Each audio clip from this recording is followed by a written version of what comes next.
है कारस्तानी हिंदुस्तान मुखालिफ सरगर्मियां हुनूस जारी। जी हां, एक अहम खबर आपको पाकिस्तान के हवाले से दी जा रही है। पाकिस्तान की जो कारस्तानी है वो लगातार जारी है और हिंदुस्तान मुखालिफ सरगर्मियां अब भी जारी हैं। अब भी जारी है दहशतगर्दी की हिमायत।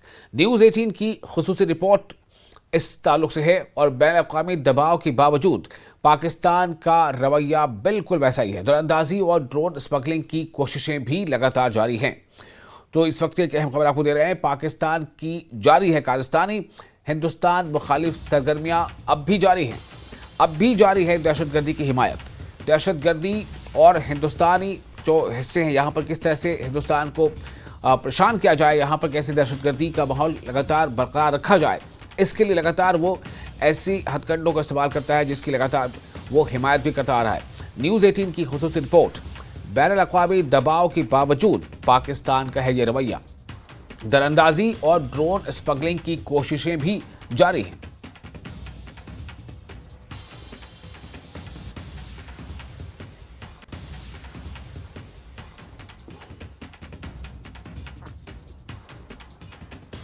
तो इस वक्त आपको एक बार फिर बता दें कि जो खबर है वो यही है कि पाकिस्तान जो है अपने रवैये से या अपने कह सकते हैं कि हरकतों से बाज नहीं आ रहा है।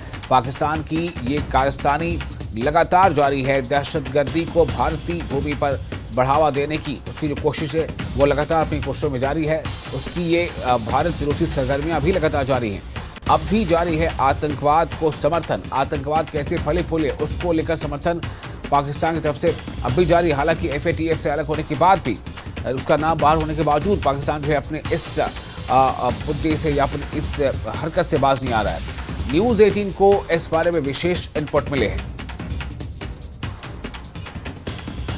पाकिस्तान की ये कारस्तानी लगातार जारी है। हिंदुस्तान मुखालिफ सरगर्मियां हनूज जारी हैं। अब भी जारी है दहशतगर्दी की हिमायत। बॉर्डर के इस तरफ कैसे दहशतगर्दी बढ़े, दरअंदाजी को भी वो लगातार सपोर्ट करता रहा है। न्यूज़ 18 की खुसूसी रिपोर्ट। बैनुल-अक़वामी दबाव के बावजूद पाकिस्तान का ये रवैया जारी है।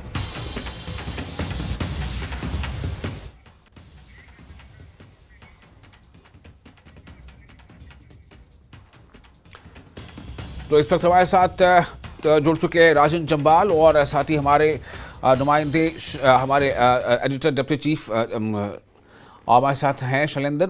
और आप दोनों का बहुत स्वागत करते हुए नेशनल ब्यूरो के एडिटर, सबसे पहले मैं शैलेंद्र आपके पास आना चाहूँगा। मैं ये जानना चाहूँगा कि ये जो रिपोर्ट आई है न्यूज़ 18 के पास से, इस खुसूसी रिपोर्ट, इस रिपोर्ट पे क्या है और किस तरह से लगातार जो एक कंसिस्टेंसी देखी जा रही है पाकिस्तान की तरफ से ऐसी चीज़ों को लेकर के जो भारत को लगातार वो चाहता है कि भारत में ये जो आतंकवाद है वो फलता फूलता रहे और उसके लिए वो लगातार उससे फैन करता रहता है।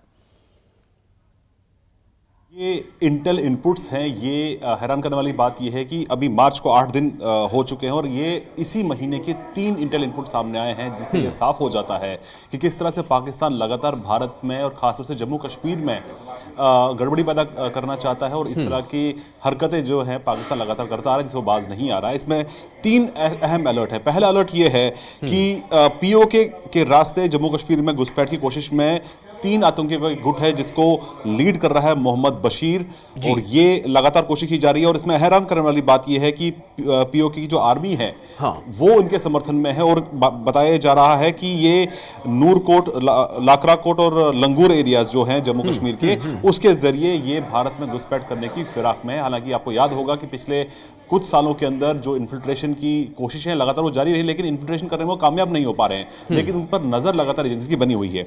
दूसरी अहम बात यह है कि ये तो इन्फिल्ट्रेशन की बात हुई, रेडिकलाइजेशन।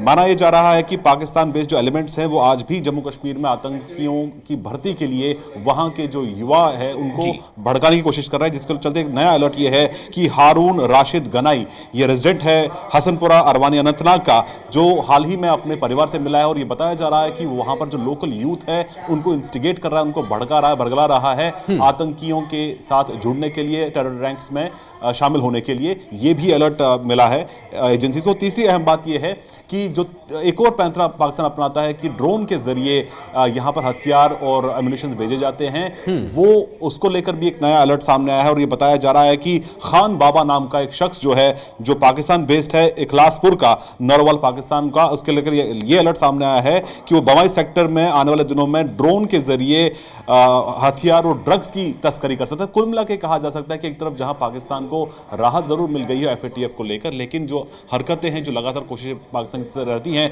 गड़बड़ी फैलाने को लेकर जम्मू कश्मीर में, उसको लेकर ये अलर्ट साफ कर देते हैं कि इस तरह से पाकिस्तान इन गतिविधियों में आज भी शामिल है। बिल्कुल। इस पर जरा और हम इनकी राय लेना चाहेंगे। ब्रिगेडियर राजन जम्वाल हमारे साथ जुड़ चुके हैं, सिक्योरिटी एक्सपर्ट हैं। ब्रिगेडियर, मेरा सवाल आपसे ये होगा कि बार बार ऐसी कोशिशें, जैसे अभी हमारे एडिटर नेशनल ब्यूरो ने बताया कि एफएटीएफ से हालांकि राहत मिली है पाकिस्तान को, उसके बावजूद जो हरकतें हैं वही है।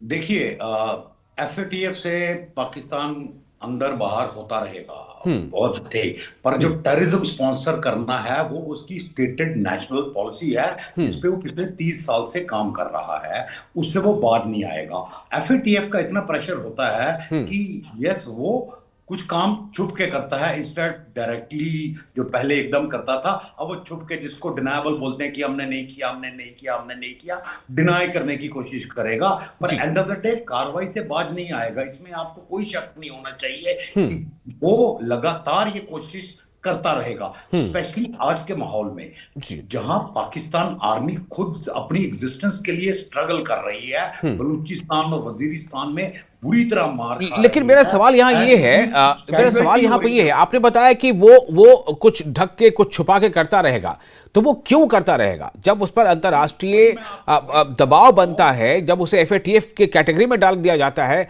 उसके बाद उसे किस आधार पर एफएटीएफ कैटेगरी से बाहर भी किया जाता है, तो अगर वो लगातार कर रहा है तो क्यों कर रहा है? क्या वो सिर्फ उसके अपनी बुद्धि की बात है, या इसमें उसको कई और देशों का साथ मिल रहा है इसलिए कर पा रहा है? देखिए, देशों का साथ बाद की बात है। सबसे पहले वहां पे एस्टेब्लिशमेंट कौन है? उनकी सेना है एस्टेब्लिशमेंट। नौ सेना को अपनी एग्जिस्टेंस जस्टिफाई करनी है कि वो सेना है क्यों है पाकिस्तान में, क्योंकि भारत के साथ उन्होंने ओपन जंग तो कोई जीती नहीं, हर बार बुरी तरह मार खाई है।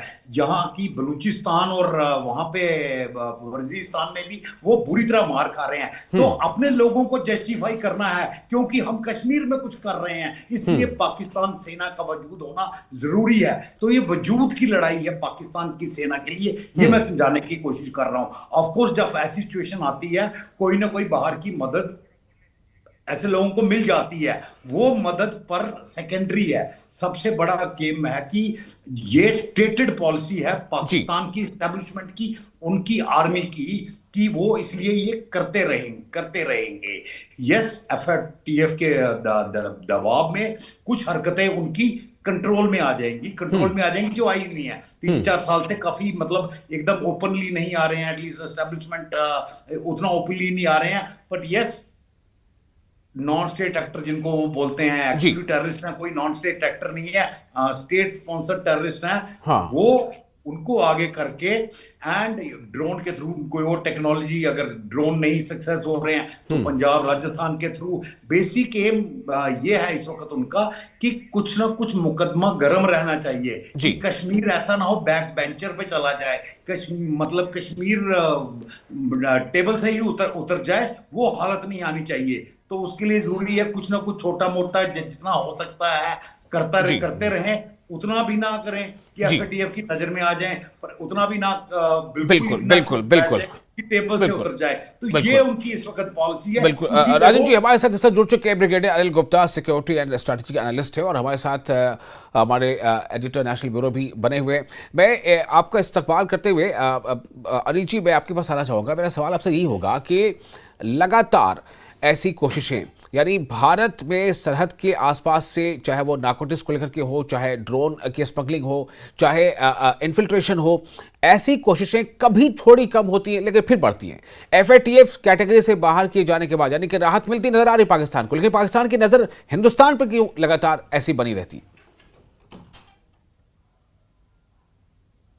हिंदुस्तान को अपना एक, पाकिस्तान की जो फौज है वो हिंदुस्तान को एग्जिस्टेंशियल थ्रेट मानती है, इसलिए पाकिस्तान की फौज और वहां की जो डीप स्टेट है जी जिसमें पाकिस्तान की फौज, आईएसआई और चुनिंदा गवर्नमेंट के कुछ जो एलिमेंट्स हैं वो हमेशा भारत को स्थिर करना चाहते हैं।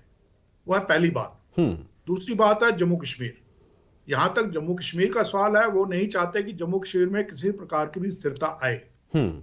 और जैसे उनको लगता है कि यहाँ पर स्थिरता आनी शुरू हो गई है, उनकी कोशिश रहती है कि किसी ना किसी तरह से वो यहाँ पर हालात को बिगाड़ें। अब मैं आपको उदाहरण दूंगा। आप देखेंगे कि जैसे ही इलेक्शंस हुए, इलेक्शंस होने के बाद जब नतायज आए जी तो यहाँ पर एकदम जम्मू खित्ते के अंदर जो टेररिस्ट एक्टिविटी थी वो बढ़ गई। उनकी सोच ये थी कि शायद चुनिंदा गवर्नमेंट आने के बाद उनको कुछ सिंपैथी मिलेगी या फिर पहले जैसे वो जो करते थे करेंगे, आधी आंखें बंद रहेंगी, आधी आंखें खुली रहेंगी। लेकिन ऐसा नहीं हुआ। सरकार और फौज दोनों की तरफ से जवाब जो है बहुत तगड़ा दिया गया। और उसके कारण क्या हुआ कि उनको जो स्लीपर सेल उन्होंने एक्टिवेट किए थे वो दोबारा जो है वो स्लीपर सेल बन गए हैं, या इनमें से कुछ हो सकता है एक्सिलरेट कर गए हों। इसलिए अब उन्होंने देखा कि 3 महीने गुजर गए हैं, यहाँ पे तो कुछ नहीं हो रहा है। और जो उनका नैरेटिव था कि 370 हटने के बाद भी देखिए टेररिज्म बढ़ रहा है, और यही नहीं कश्मीर भी जम्मू में बढ़ रहा है, वो नैरेटिव कहीं ना कहीं पे उनको खत्म होता नजर आ रहा था। तो इसलिए उनकी कोशिश थी कि किसी ना किसी तरह दरअंदाजी कराई जाए। और क्योंकि इस बार बर्फ कम पड़ी है तो माहौल भी अच्छा था दरअंदाजी के लिए। लेकिन हमारी फौज इतनी ज्यादा अलर्ट है। हाँ, जो हमारा कॉन्टेम्परेशन ग्रिड है उसके साथ साथ आईबी के ऊपर अभी आपने पढ़ा भी होगा, सुना भी होगा कि डिप्लॉयमेंट डबल कर दी गई है। ऑलमोस्ट 36 कंपनीज एक्स्ट्रा लाके यहाँ पर डिप्लॉय की गई हैं बॉर्डर के ऊपर। तो इस तरह से दरअंदाजी के ऊपर पूरी पकड़ रखी हुई है। लेकिन डेस्परेशन जो है पाकिस्तान के अंदर और आईएसआई डीप स्टेट के अंदर वो पूरी है, और उनकी पूरी कोशिश रहती है कि यहाँ पर जो दरअंदाजी है वो कराई जाए। जी उसके बाद आपने देखा कि जनवरी महीने में सीजफायर वायलेशन हुई। जी कुछ हमारे जांबाज ऑफिसर थे जो कि अम्बुश में भी मारे गए। तो ये सब जब हुआ तो भारत ने भी जवाब दिया, भारतीय सेना ने भी जवाब दिया। और नतायज उसका यह निकला कि पाकिस्तान ने एक फ्लैग मीटिंग मांगी, बिल्कुल चक्का दी बाग में हुई। और वहां पे इन नो अनसर्टेन टर्म्स भारतीय सेना ने उनको कह दिया कि अगर आप आज नहीं आएंगे तो आपको उसका जो मुआवजा वो भुगतना पड़ेगा, हमें आपको भुगतना पड़ेगा। और देखिए तब से लेके अब तक अभी तक तो हुआ नहीं है, लेकिन कोशिशें जारी हैं।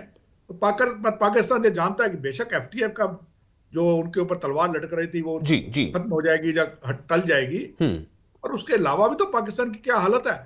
बिल्कुल, अब उसी पे बात कर रहे थे। खाने पीने के लिए पैसे जी नहीं है। जी बिल्कुल। और कितनी देर तक वो चीन से खैरात लेकर जो है वो लड़ते रहेंगे। मेरा सवाल वही था। मैं एक इस पे थोड़ा सा जवाब का चाहूंगा अनिल जी। मेरा सवाल ये था कि पाकिस्तान क्या सिर्फ और सिर्फ अपने बूते ही इतनी हिम्मत कर पाता है? एफएटीएफ या ऐसे अंतर्राष्ट्रीय संगठन, अंतर्राष्ट्रीय जो स्तर पर कई ऐसे देश है जो उनके जिसका दबाव रहता है, जिसके नतीजे में वो जो है इन चीजों से कुछ देर के लिए बाज तो आता है, लेकिन फिर से अगर वो ऐसी कोशिश करता है, ऐसी कायस्तानी वो दिखाता है, तो इसका कारण क्या है? सिर्फ और सिर्फ पाकिस्तान अकेला या फिर कोई और देश या कोई और ताकत? अकेला नहीं है पाकिस्तान, जो साफ जाहिर है। पाकिस्तान के पीछे चीन का हाथ है, इसमें दो राय नहीं है।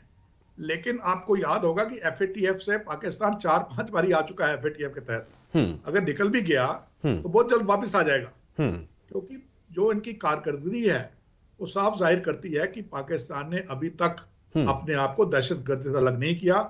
और यही बात हमारे एक्सटर्नल अफेयर मिनिस्टर बार बार कहते हैं, हमारे रक्षा मंत्री बार बार कहते हैं। बिल्कुल, आप जब तक अपने आप को इससे अलग नहीं करेंगे तो हमारे और आपके संबंध जो है वो ठीक नहीं हो सकते हैं। मैं आपके पास आना चाहता हूँ। राजन जी हमारे साथ जुड़े हुए हैं, ब्रिगेडियर राजन जम्वाल। राजन जी, अभी जिक्र आ गया विदेश मंत्री का। एस जयशंकर ने हाल ही में अभी चर्चन थिंक हाउस में एक बात कही थी पीओजे के कोई हवाले से। तो एक तरफ तो हमारा स्टैंड ये है, भारत का स्टैंड ये है कि पीओजे की जो हमारा जो हिस्सा है वो हमें वापस चाहिए, हम बस उसका इंतजार ही कर रहे हैं। दूसरी तरफ पाकिस्तान की जानिब से लगातार ऐसी कोशिशें, ये कहां पर जाकर इसमें फुल स्टॉप आएगा? देखिए, जयशंकर जी ने शब्द बड़े चुन के इस्तेमाल किए हैं। He said the stolen part of Kashmir, जी, यानी चोरी किया हुआ।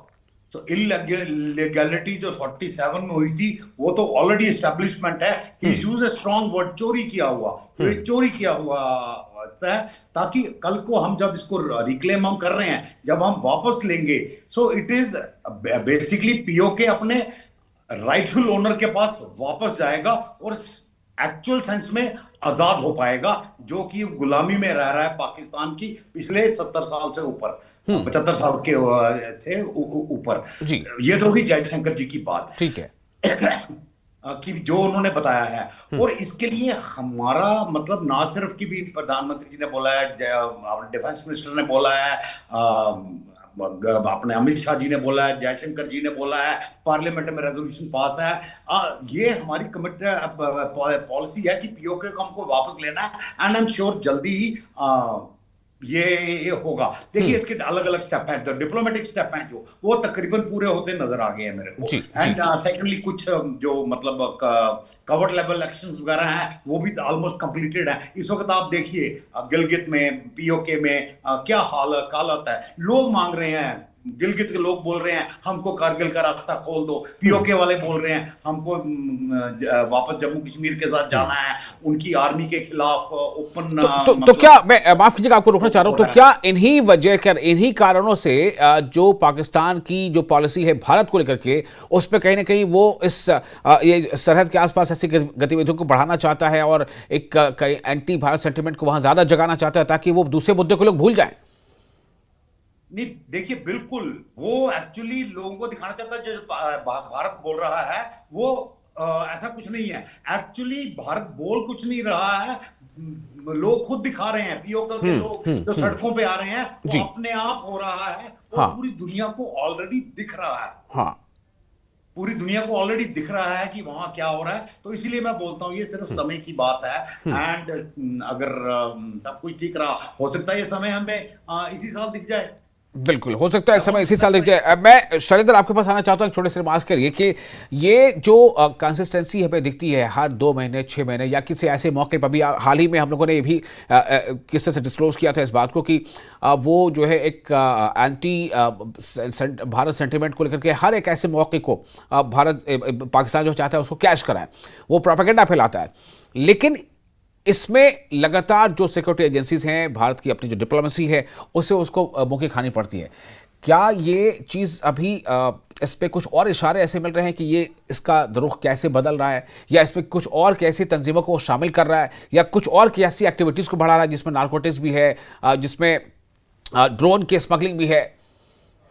देखिए विशाल, हम देख पा रहे हैं कि 2019 के बाद से, और हम ये यहाँ तक हम ये कह सकते हैं कि जो हाल ही में इलेक्शंस हुए थे पिछले साल जम्मू कश्मीर में, जिसके बाद वहाँ पर एक इलेक्टेड गवर्नमेंट मौजूद है, और कल ही उमर सरकार ने अपना बजट पेश किया है, विकास की बात की है, तरक्की की बात की। उन्होंने ये भी कहा है कि अगर केंद्र सरकार विकास की बात करती है तो पूरा जम्मू कश्मीर उनके साथ खड़ा है। तो जहाँ जम्मू कश्मीर में विकास की बात हो रही है, टूरिज्म की बात हो रही है, डेवलपमेंट की बात हो रही है, तो ये कहीं ना कहीं पड़ोसी जो देश है उसके ये गले नहीं उतर पा रहा है। तो इसीलिए जो लगातार हरकतें हैं, चाहे ऑनलाइन जो कोशिश होती हैं वर्गलाने की यूथ को, या फिर इन्फिल्ट्रेशन की बात करें। अब रिपोर्ट्स ये भी आ रही थी कि पिछले साल जो बड़े पैमाने पर इन्फिल्ट्रेशन हुई है वो कश्मीर स्पेसिफिक हुई है। हालांकि इससे पहले हमने देखा है कि जम्मू में बहुत सी वारदातें हुई हैं, लेकिन इस बार जो कोशिशें हुई है वो कश्मीर में इन्फिल्ट्रेशन को बढ़ाने को लेकर हुई है, पिछले साल बर्फबारी से पहले। लेकिन अभी फिलहाल क्योंकि बॉर्डर पर बहुत कड़ा पहरा है, और हमने ये भी देखा है खुद गृह मंत्री अमित शाह कई बैठकों का दौर चेयर कर चुके हैं, जिसमें उन्होंने साफ कर दिया है कि जीरो इन्फिल्ट्रेशन होनी चाहिए।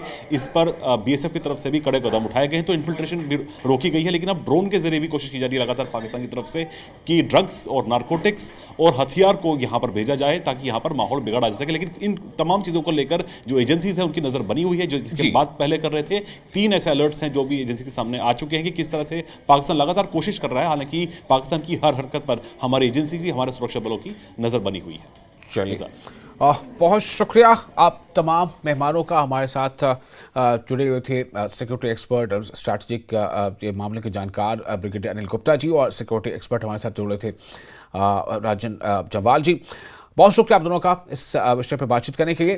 तो ये स्थिति है, और पाकिस्तान लगातार अपने तौर पर कोशिश करता रहता है कि किसी न किसी तरह से भारत में जो उस तरह के इलाके हैं जो जम्मू कश्मीर से आगे और अब जुड़ता है, उसमें भारत को जो है जो आप देखिए इसी वजह से वहाँ पर लगातार इस तरह की रिपोर्ट्स आ रही हैं, जो न्यूज़ 18 की एक्सक्लूसिव रिपोर्ट है कि वहाँ पर इस तरह की एक्टिविटीज़ लगातार जारी हैं, चाहे वो इन्फिल्ट्रेशन की कोशिशें हो या फिर ड्रोन स्मगलिंग की कोशिश हो या फिर नार्कोटिक्स, इन हर कोशिश पर पाकिस्तान अपनी कोशिश में वो पीछे बाज नहीं आ रहा। लेकिन जो हमारी तैयारी है, जो हमारे सिक्योरिटी एजेंसीज हैं, जो हमारे सर पर तैनात जो जवान हैं और जो हमारी डिप्लोमेसी है, वो लगातार इसको जो है करारा जवाब दे रही है।